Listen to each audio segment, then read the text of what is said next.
Good morning everyone, তোমরা সবাই কেমন আছো? আমি তো খুবই ভালো আছি। তো আজকে একটা বিশেষ দিন, আজকে হলো শুভ রথযাত্রা।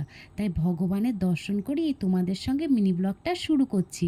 তো সকাল হয়ে গেলে আমার তো টেনশন থাকে যে ব্রেকফাস্টে কী বানাবো। তো ভাবতে ভাবতে বানিয়ে ফেললাম পকোড়া। তো পকোড়া বানাতে বানাতে দেখছি বাইরে হালকা হালকা রোদ উঠেছে, দেখতে খুবই ভালো লাগছে। তো আমাদের মা আমি রেডি হয়ে নিলাম মেয়ের নাচের ক্লাসে যাবো বলে। তো নাচের ক্লাসে যাব বলে বাড়ি থেকে রওনাও দিয়ে দিলাম। তো টোটোও পেয়ে গেলাম, আমরা টোটোতে চেপে পড়লাম। তো নাচের ক্লাসে পৌঁছে গিয়ে গিয়ে মেয়ের নাচ শুরু হয়ে গেল। মেয়ের নাচ কমপ্লিট করার পরে আমরা বাড়ির পথেই রওনা দিয়ে দিলাম। ওই দেখো আমাদের লক্ষ্মীমাতা মন্দির, আজকেই লক্ষ্মীমাতা মন্দিরে মূর্তি প্রতিষ্ঠা হবে। তো রাস্তায় আস্তে দেখছি অনেকগুলো হরিনাম বেরিয়েছে, তো আমরা বাড়িও পৌঁছে গেলাম। বিকেলবেলাতে দেখো আমার মেয়ে রেডি সেডি হয়ে দাঁড়িয়ে আছে যে ওর রথ টানতে যাবে। তো আমি ওকে রেডি করে খাইটাই দেওয়ার পরে ও চলে গেল খেলা করতে। ও তারপরে আমিও রেডি হয়ে গেলাম যে রথ দেখার জন্য। তো বাইরে বেরিয়ে দেখছি রথ আসেনি।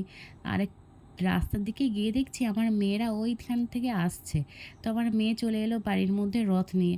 আমার মেয়ে রথ টেনে নিল, তারপরে দেখি আমিও একবার টেনে নিই রথটা। আজকের দিনে তো রথ টানতে হয়, তা আমি একবার রথ টেনে নিলাম, আমার শাশুড়িমাও একবার রথ টেনে নিল। তো এইভাবে আমরা সবাই মিলে একবার করে রথ টেনে নিলাম। বাইরে বেরিয়ে দেখছি আমার মেয়ের একবার রথ টেনে পোষায়নি, ওর আবার ইচ্ছা যে আমি আবার একবার রথ টানবো। তো রথ টানা কমপ্লিট করে আমি চলে এলাম বাবার বাড়ির সামনে। রাস্তার ধারে তো ওখানে অনেক রথ যায়, দেখতে ভালো লাগে। তো সন্ধেও হয়ে গেল, সন্ধেবেলায় মা মেয়েতে চলে এলাম বাজার বেড়াতে। তো একটু টুকিটাকি কাজ ছিল, কাজগুলো কমপ্লিট করে বাড়ির জন্য তরকারি নিয়ে নিলাম রাতে খাবার জন্য। তো রাস্তায় আস্তে আস্তে আমাদের লক্ষ্মীমাতা মন্দিরের যে মূর্তি প্রতিষ্ঠা হয়েছে সেটা কি না দেখলে হয়, তো মায়ের দর্শনে চলে এলাম।